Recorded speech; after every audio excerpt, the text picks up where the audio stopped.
And again, very good morning to all my dear students. Today, again, we are going to study tenses. In my previous class, I have told you the formulas of simple present tense. Now, today, we are going to learn the uses of simple present tense. Why uses are important? Uses are important because where to use the tense is necessary. Formulas we learn in standard 6, 7th, from standard 5th. But where to use which tense, it is very much necessary. So let's begin with the class and I will teach you where to use which tense. Today's topic is simple present tense uses. So when I am saying simple present tense uses, the very first one use is it is used for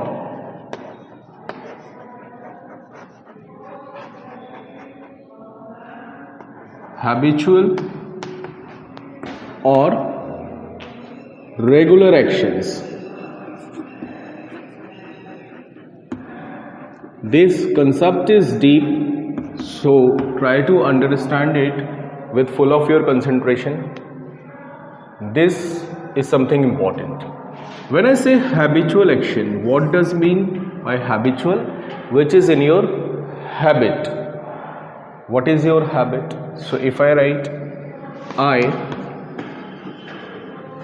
wake up early in the morning. When I am saying that I wake up early in the morning, I as in subject, wake as in verb first form, I do not use s or es because the subject is not singular and third person both. Subject is singular but not third person, and of course this is the part of the predicate, object and adverb. Now when I say I wake up early in the morning, wake up means that I am doing it regularly, I am doing it every day. It is just not like that today only I wake up early, but it is in my habit to wake up early. Every morning I wake up early, so it is habitual action. If it is not habitual, then I will not write it in present simple tense. If I am doing it for a particular day, then I can write I am waking up today early in the morning, just for today. But for every day, it is my habit. If I woke up yesterday, then I will write it in past tense. But if it is habitual action, then I will write it as I wake up early in the morning. Let's take one example of regular actions. What I meant by regular word, regular is something which comes at a certain interval every time. How? In the example I will clarify you. Second example of regular actions is seasons change at their own time. When I say seasons change at their own time, seasons as in the subject,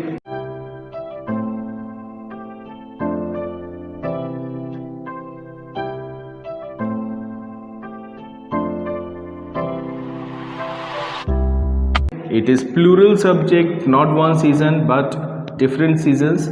Change as in verb first form, I have not put s or es because my subject is plural and this is the object part. So when I say that seasons change at their own time, it is a regular action, that is one after another, winters, then summers, then spring, one after another, every season changes regularly at their own time.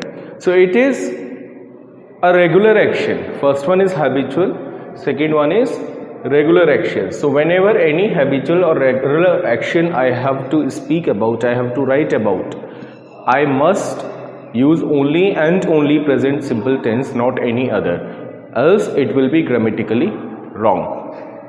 The second use for present simple tense is, it is again I am telling you, it is very important, so have a deep concentration while listening and watching this video. Second one is for universal truth.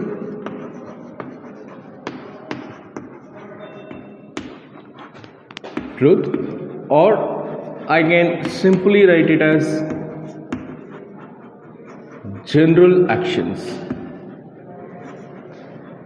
What I meant by universal truth? Universal, which is related to the universe. For example, Earth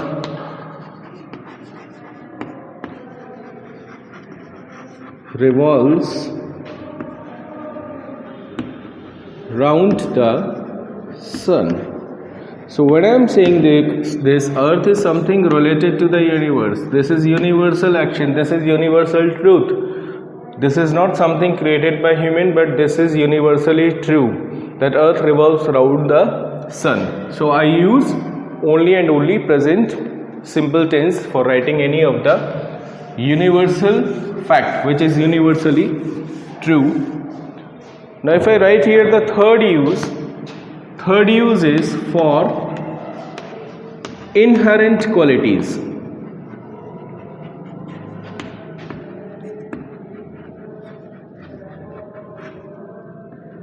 What I meant by inherent qualities, inherent is something which you get from your parents. Now, for example, alright, every mother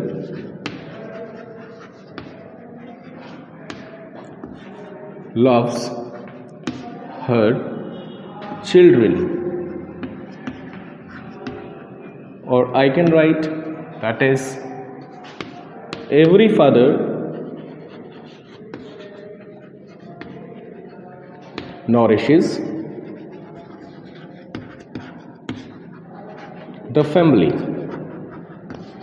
So this is something inherent which you get from your parents every time. Every of the mother, not just one mother or some particular mother, but every mother or every father. Mother loves her children and father nourishes the family. So this is something inherent qualities. I use my present simple tense for writing inherent qualities. When I jump up onto the next use, it is for newspaper headlines.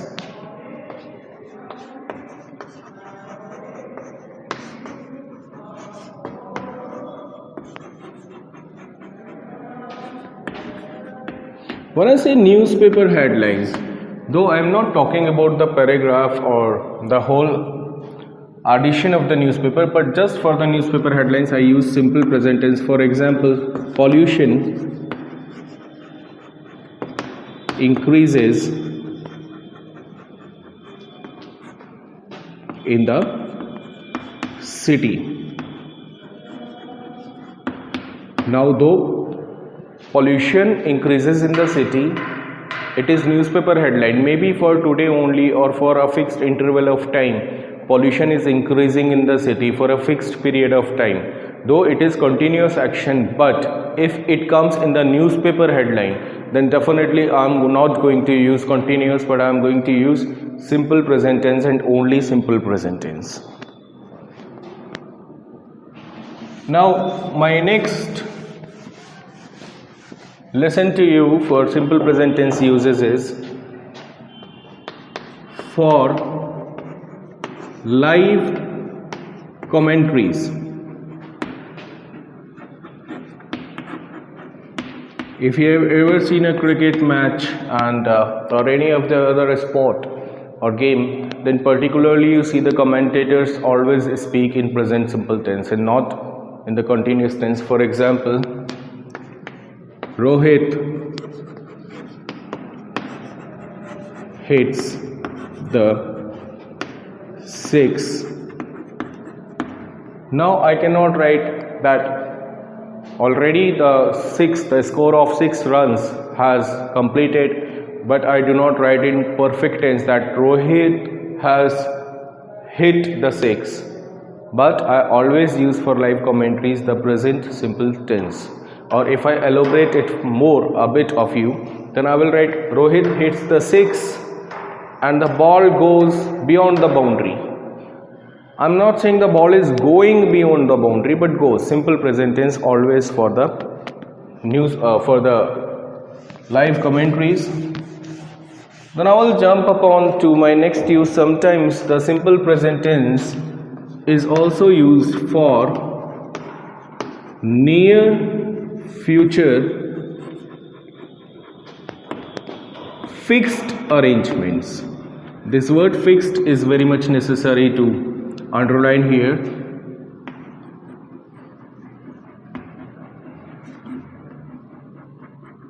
Why I am telling you this for the fixed arrangements? For suppose, let's take an example here. The train leaves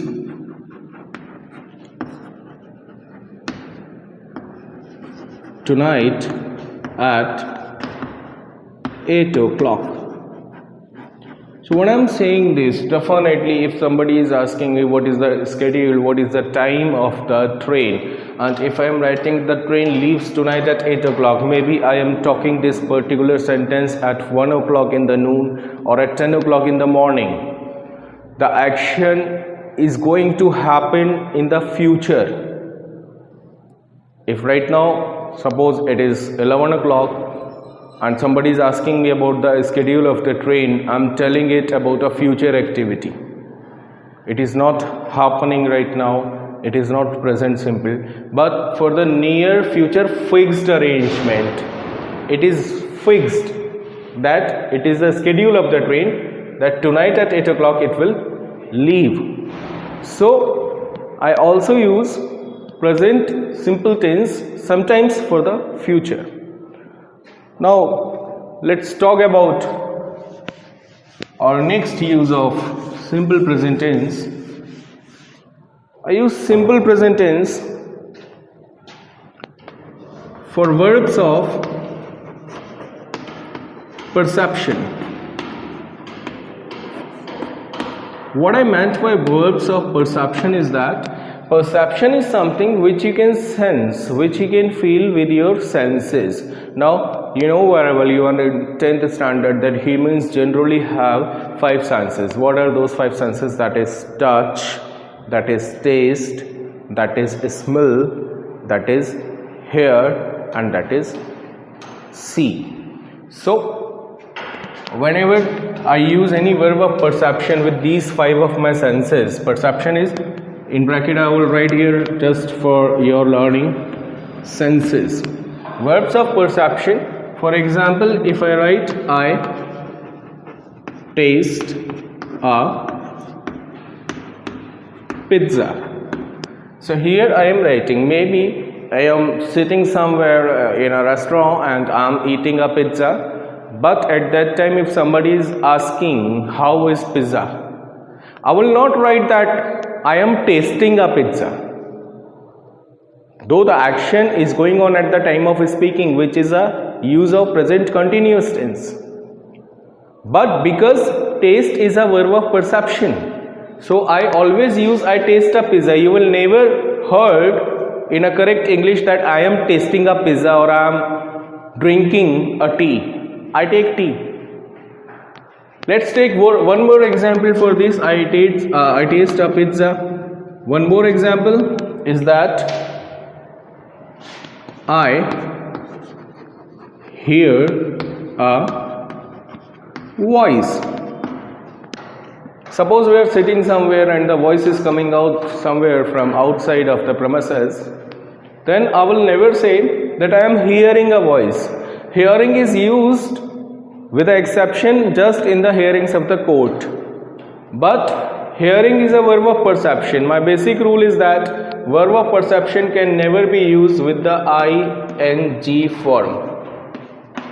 ing form, never use ing form with these 5 senses which are called the verb of perception. For your information, let me write you that is taste, never be said tasting, hear, see, touch or smell.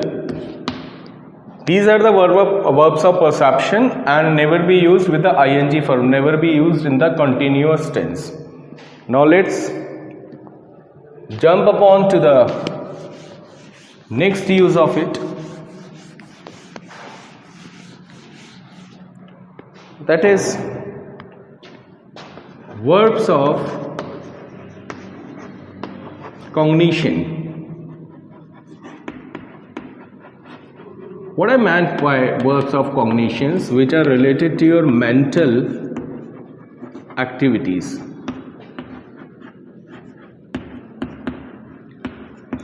What I meant by mental activity, though brain is a part, and when I use this my organ brain for particularly doing any of the task, doing any of the activity, I use verb of cognition. Let's take an example to make it more clear. That is, I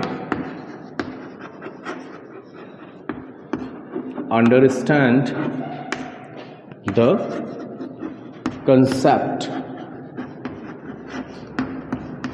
or I can write here that I forget the lesson. Now, to understand anything or to forget anything, what I need? Do I need anything? Yes, I need my brain. This is a mental activity. This is not any other activity. So when I particularly say verb of cognition, I never use I am understanding the concept. Understanding, if you use this word understanding, it is grammatically wrong. Whereas if you forget the lesson, if you are giving some test, so you cannot speak like this, I am forgetting the lesson. Forgetting is always wrong. Verbs of cognition, again, which are related to your mental activity, if you are using any of the verb which is verb of cognition, like the verb of perception, we never use these particular verbs with the ing form or with the continuous form. Let's move ahead with our ninth use of present simple tense, and here I'm writing for you. The ninth use is with negative imperative. Now, as you know very well what are imperative sentences, just for the sake of your revision I am telling you, though I know you know what are imperative. Imperative sentences are the sentences which are used to give any order, command, suggestion, advice or request. These five: order, command, suggestion, advice or request. And if it is negative, then let's take an example. Don't talk when the teacher is teaching. So this is something, don't talk. You know very well don't do I use in present simple tense and it is negative sentence. So don't talk, it is a command. It is an order given to you that don't talk when the teacher is teaching. So I always use present simple tense for negative imperative sentences. And though the uses are 16 of present simple tense, but today I will only teach you 10 of it. Reason being, first I want you to learn and to go through these 10 uses, then we will move forward with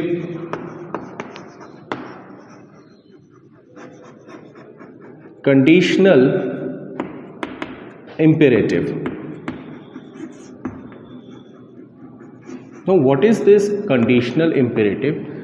Again, imperative you know very well, but when it comes with a condition, then I use present simple tense. For example, if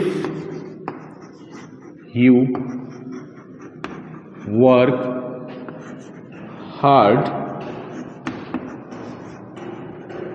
you will get success. what I meant here, that you will get success, but you will get success with a fixed condition. What is that fixed condition? If you work hard. If you work hard only and then only you will get the success. So this is again why it is imperative, because it is a kind of suggestion or advice. Here somebody is advising you that if you work hard you will get success, but the condition here is if you work hard. So dear students, these are of course the 10 uses of present simple tense, and total number of simple present tense uses are 16. I have taught you 10 today. Remaining 6 uses as well as an exercise of simple present tense only, not of any other tense, we will conduct tomorrow here on the board, so that the concept will be more clear to you that how to use uses. When I give you simple sentences to fill in the correct verb, then you will understand that how to speak and how to write in simple present tense. Kindly work hard upon the formula of simple present tense, because if you do not know the formula, then these uses are useless for you. So it's a request from you, kindly learn the uses, kindly learn the formula, and tomorrow I am coming again for you to teach you simple present tense 6 uses which are left today, as well as the exercise. Stay safe, stay happy, stay blessed. Thank you.